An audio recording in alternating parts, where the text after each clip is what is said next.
Dear student of class 9th, I am continuing your lecture on fundamental unit of life. मैंने आपको बताया था कि इस न्यूक्लियस के बारे में सेंटर बॉडी होती है, ठीक है, और उसके अलावा जो हमारा सेल का स्ट्रक्चर जो आपकी बुक में बना हुआ है, आप क्लियरली उसको देखो। जहां पर न्यूक्लियस खत्म होता है और सेल ऑर्गेनेली स्टार्ट होती है, ठीक है। टॉपिक का नाम दे रखा है सेल ऑर्गेनेलिस। न्यूक्लियस खत्म हो रहा है, उसके बाद आपका प्रोकायरोटिक और यूकायरोटिक सेल्स के बीच में डिफरेंस दे रखा है। मैंने आपको बताया था प्रोकायरोटिक सेल्स क्या होते हैं, जैसे जिनका न्यूक्लियस के अराउंड न्यूक्लियर मेम्ब्रेन एब्सेंट होती है। The cell in which nucleus does not contain nuclear membrane, मतलब वेल डिफाइंड न्यूक्लियस नहीं है हमारा। वेल डिफाइंड न्यूक्लियस नहीं ना होने का मतलब ये है कि न्यूक्लियर मेम्ब्रेन का एब्सेंट होना। उस टाइम हम न्यूक्लियस को न्यूक्लियस ना बोल के न्यूक्लियोइड बोलते हैं, ठीक है। क्यों? क्योंकि न्यूक्लियर मेम्ब्रेन एक ऐसी मेम्ब्रेन है जो न्यूक्लियस को साइटोप्लाज्म की other body, cytoplasm is a fluid field in the cell, ठीक है। तो न्यूक्लियस जो है वो अपने आप को अलग करता है। जो हमारा साइटोप्लाज्म है, फ्लूइड फील्ड है, फ्लूइड फील्ड है सेल के अंदर, उसके अंदर बहुत सारी चीजें हमारी फ्लोट कर रही हैं, ठीक है। हमारे साइटोप्लाज्म के अंदर बहुत सारी चीजें फ्लोट कर रही है, बट सेंटर में हमारा क्या है, न्यूक्लियस है। और मैंने आपको शुरू में भी बताया था कि न्यूक्लियस के अंदर जो फ्लूइड फील्ड है उसको हम न्यूक्लियोप्लाज्म बोलते हैं। उसके अंदर साइटोप्लाज्म नहीं है, साइटोप्लाज्म अलग है। साइटोप्लाज्म हमारे पूरे सेल के अंदर फ्लूइड फील्ड है, लेकिन सेंटर में जो बॉडी है हमारी वो न्यूक्लियस है, और न्यूक्लियस के अंदर जो फील्ड है उसको हम न्यूक्लियोप्लाज्म बोलते हैं। Cytoplasm and nucleoplasm together known as protoplasm, ये मैंने आपको स्टार्टिंग में बता दिया था, ठीक है। उसके बाद मैंने आपको न्यूक्लियस की न्यूक्लियस सेंटर बॉडी है, ये एक हमारी मेम्ब्रेन बाउंड ऑर्गेनेली भी बोल सकते हो इसको। मेम्ब्रेन बाउंड ऑर्गेनेली बोलते हैं इसको यूकारियोटिक सेल्स के केस में। जैसे हमारी बॉडी के अंदर यूकारियोटिक सेल्स हैं, आपके आसपास जितने भी ऑर्गेनिजम्स हैं they all contain eukaryotic sales. कुछ यूनिसेलुलर बॉडीज है, कुछ बॉडीज है बैक्टीरिया लाइक जो बिल्कुल सिंपल है, ठीक है। उनके अंदर ही सिर्फ प्रोकारियोटिक सेल्स होते हैं, मतलब उनके न्यूक्लियस के अराउंड ही न्यूक्लियर मेम्ब्रेन एब्सेंट होती है, और इसलिए उनको हम न्यूक्लियस ना बोल के न्यूक्लियोइड बोलते हैं, ठीक है। अब उसके बाद मैं आपको वन बाय वन सारी ऑर्गेनेलीज एक्सप्लेन करूंगी। न्यूक्लियस के बाद मैं आ रही हूं आपकी एंडोप्लाज्मिक रेटिकुलम पे। Endoplasmic reticulum is an organelle which is floating in the cell, ठीक है, floating in the cytoplasm of the cell, ठीक है। आप इसको शॉर्ट फॉर्म देते हैं ER, endoplasmic reticulum short form है ER, ठीक है। इसकी डिफाइन क्या है, it is large membrane bound tubes and sheets, it look like tubules और राउंड और ओब्लॉन्ग बैग्स। देखो सिंपल लैंग्वेज में बोले तो इसका काम होता है ट्रांसपोर्ट करना। हमारे साइटोप्लाज्म के अंदर जो बहुत सारी चीजें हैं, अब सेल देखने में वैसे बहुत छोटा है, इसको नेकेड आई से भी इवन नहीं देख सकते हम, माइक्रोस्कोप चाहिए, लेकिन उसके बावजूद भी सेल के, मैंने तुम्हें कई बार बोला है कि सेल एक ऐसा स्ट्रक्चर है जो हमारी फंडामेंटल यूनिट ऑफ लाइफ है, मतलब जो हमारी कॉम्प्लेक्स बॉडी के अंदर सारे फंक्शन हो रहे हैं ना, वो सारे एक सिंगल सेल के अंदर भी हो रहे हैं। तो अब उनको करने के लिए ऑटोमेटिकली हमारी बॉडी के अंदर तो इतने बड़े बड़े सिस्टम्स हैं, डाइजेस्टिव सिस्टम है, रेस्पिरेटरी सिस्टम है, एक्सक्रीटरी सिस्टम है। अब ऑटोमेटिकली उसके अंदर भी तो कोई सिस्टम है ना जो सारे फंक्शंस को परफॉर्म करा रहा है। तो ये ऑर्गेनेलीज है which are doing the function, और इन्हीं ऑर्गेनेलीज को हमने वन बाय वन पढ़ना है। जैसे मैंने आपको बताया था न्यूक्लियस क्या करता है, it is a brain of the cell. इसका काम है सारी मेटाबॉलिक एक्टिविटीज जो सेल के अंदर हो रही है उन सबको कंट्रोल करना। जैसे हमारी बॉडी जो है, अगर हमारा ब्रेन डेड हो जाए तो इसका मतलब हम डेड है, हमारी बॉडी कोई काम नहीं करेगी, करते हुए भी कुछ नहीं कर सकती, ठीक है। क्यों? क्योंकि ब्रेन ने सारे बॉडी पार्ट्स को कंट्रोल कर रखा है, ऐसे ही सेल के अंदर न्यूक्लियस ने कंट्रोल कर रखा है। अब एंडोप्लाज्मिक रेटिकुलम का काम होता है साइटोप्लाज्म के अंदर ही जो चीजें ट्रांसपोर्ट होती हैं, एक जगह से दूसरी जगह जाती हैं, वो ER के थ्रू जाती हैं, ठीक है। अब ER वो ट्रांसपोर्ट का मीडियम है। अब ER को हम दो पार्ट में डिवाइड करते हैं, it is of two type, RER and SER। What is RER? RER की फुल फॉर्म होती है रफ एंडोप्लाज्मिक रेटिकुलम, और एसईआर की फुल फॉर्म होती है स्मूथ एंडोप्लाज्मिक रेटिकुलम। अब इन दोनों में क्या डिफरेंस है? आरईआर रफ क्यों है? क्योंकि इसके सरफेस के ऊपर राइबोसोम्स होते हैं। Ribosomes are some particles that can manufacture protein. ठीक है, ribosomes are the particles that can manufacture protein. ये इवन सेल के अंदर ना ऐसे स्कैटर्ड फॉर्म में भी होते हैं, बिखरे हुए, और आरईआर के सरफेस के ऊपर तो प्रेजेंट ही है। अब क्योंकि आरईआर के सरफेस के ऊपर हमारे राइबोसोम्स प्रेजेंट है, इस वजह से ये सरफेस जो होता है वो रफ हो जाता है, जबकि इसके ऊपर कोई राइबोसोम नहीं है, नो राइबोसोम ना होने की वजह से ही, कोई राइबोसोम ना होने की वजह से इसका सरफेस स्मूथ है। ठीक है, और इसका काम होता है प्रोटीन को मैन्युफैक्चर करना, क्योंकि राइबोसोम से तो भी बताया है राइबोसोम का काम ही प्रोटीन मैन्युफैक्चरिंग करना है। और इसका काम होता है, एसईआर का काम होता है फैट मॉलिक्यूल्स बनाना, जिन्हें हम लिपिड्स बोलते हैं। ठीक है, अब what do you mean by biogenesis? Biogenesis जो है वो इस प्रोटीन और इस फैट से हमारा प्लाज्मा मेम्ब्रेन बनती है।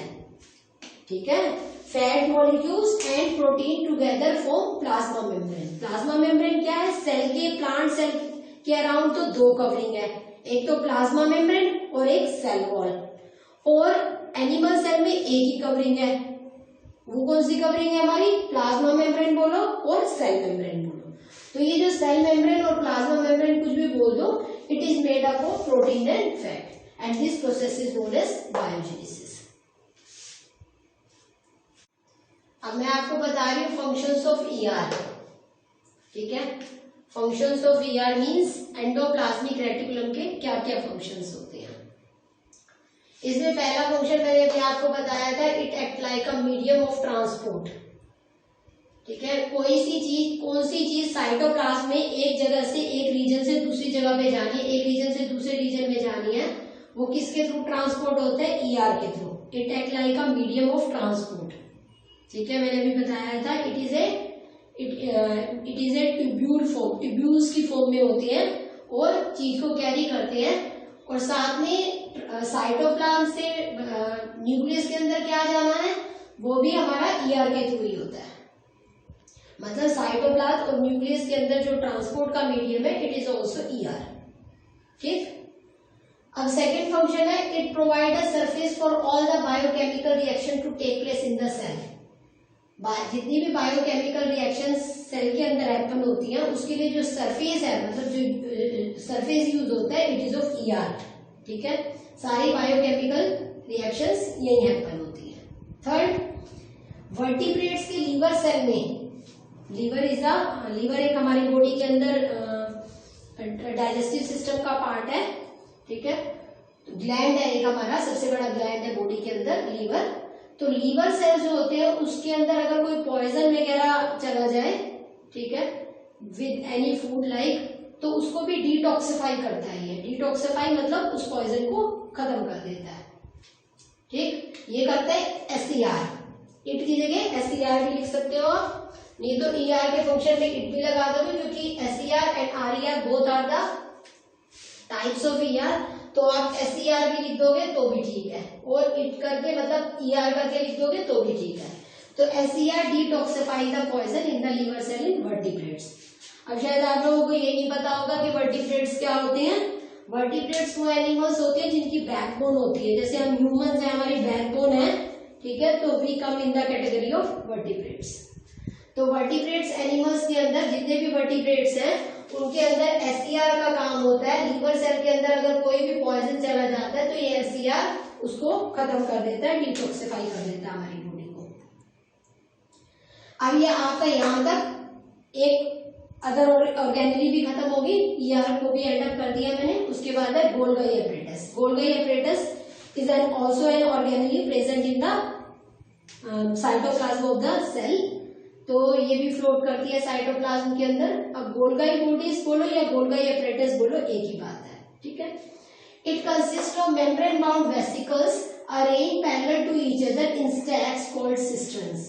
स्टैक्स मतलब बहुत सारी इकट्ठी इस तरह से ये पैरेलल फॉर्म में जो होती है वो इस तरह से अरेंज होती हैं, ठीक है। अब इनका काम क्या होता है, what is the function of Golgi apparatus. जो ईआर पे जो भी चीज मैन्युफैक्चर होती है, जो भी चीज सिंथेसाइज होती है, वो ये गोल्गी बॉडीज उसको पैकेज करके उसको सही जगह पे टारगेट करना होता है, ठीक है, पहुंचाना होता है। वैसे तो ईआर का काम भी ट्रांसपोर्ट का है, बट स्टिल ये भी इसी का ही एक वो है कि ये जो भी ईआर पे सिंथेसाइज हो रही चीज है उसको पैकेज करके डिस्पैच करने का काम to the right target, to the right place, ये गोल्गी बॉडीज करती हैं, ठीक है। उसके अलावा इनके वेसिकल्स के अंदर जो भी मैंने बताया स्टैक्स, वो में ऐसे पैरेलल पैरेलल करके होते हैं, ठीक है। उसके अंदर स्टोरेज भी होती है, ठीक, पैकेजिंग भी होती है एंड मॉडिफिकेशन भी होती है, ठीक। It also include storage, packaging and modification of the material that is synthesized by ER. अभी मैंने आपको बताया था कि ईआर के दो टाइप्स है, एससीआर एंड आरईआर। एससीआर का काम है fat molecules banana and RER का काम है प्रोटीन मैन्युफैक्चरिंग करना। और सेल को प्रोटीन की नीड रेगुलर होती है, तो प्रोटीन जो होता है वो हमेशा रेगुलर जो होता है वो सेल के अंदर सर्कुलेट होता है, तो वो हमारा किसकी हेल्प से होता है, बाय गोल्गी बॉडीज। उसके बाद है जो complex sugar from the simple sugar बनाने का काम भी गोल्गी बॉडीज करती हैं। और fourth point, lysosomes are formed by Golgi bodies. अब आप कहोगे लाइसोसोम्स क्या होते हैं, lysosomes is also an organelle. इससे नेक्स्ट ऑर्गेनेली जो मैं आपको बताऊंगी वो लाइसोसोम्स ही होते हैं and these are also formed by Golgi bodies, ठीक। तो ये मैंने आपके दो ऑर्गेनेलीज की पूरी एक्सप्लेनेशन दे दी है। अब बहुत छोटा सा पार्ट ही आपका इस चैप्टर का रह गया, कुछ ऑर्गेनेलीज ही हैं जो छोटी छोटी है, उनको एक्सप्लेन करना रह गया। तो जितना भी काम मैंने आपको करा दिया है प्लीज उसको रेडी रखना, उसको लर्न करने की कोशिश करनी है, उसके नोट्स बनाने हैं, रीड करने के लिए पेजेस भी सेंड किए हुए हैं। सबसे पहले लेक्चर को ध्यान से सुना करो, एक बार नहीं समझ आता 2 बार सुनो, या आपने सुन लिया उसके बाद आपको लगता है कि कहीं कुछ कमी है तो आप उसको रीड कर लो, उन पेजेस को वहां तक जहां तक आप लेक्चर को सुन रहे हो। लेक्चर को जहां तक सुन रहे हो सिर्फ वहीं तक के पेजेस रीड करो, और अगर कोई कंफ्यूजन बनती है लेक्चर को अगेन रीड सुनोगे, ठीक है। जब लेक्चर को अगेन सुनोगे बुक को रीड करने के बाद तो और क्लैरिटी बढ़ जाएगी और नोट्स बनाने में भी हेल्प मिलेगी। और साथ में जब सेकंड टाइम या थर्ड टाइम आप लेक्चर को रीड कर रहे हो तो उसको सुनते सुनते भी आप नोट्स बना सकते हो, साथ में बुक भी रीड करते रहो। लेकिन तीसरी चौथी बार में दोनों चीजों को इकट्ठे चलाना है, ठीक है। एक बार पे वैसे एक काम ही करना चाहिए, सुनो या फिर पढ़ो और उसके बाद फिर अपने नोट्स रेडी करो, ठीक है। और साथ साथ लर्न करना है ताकि आपको आगे दिक्कत ना आए। अगर आप लर्न नहीं करोगे, कलेक्ट करते रहोगे तो वो पीछे वाला भूलते जाओगे, फिर कंफ्यूजन बनती रहती है ये क्या है वो क्या है। तो इसलिए प्लीज साथ में ही करना है आप लोगों ने। Okay, thank you.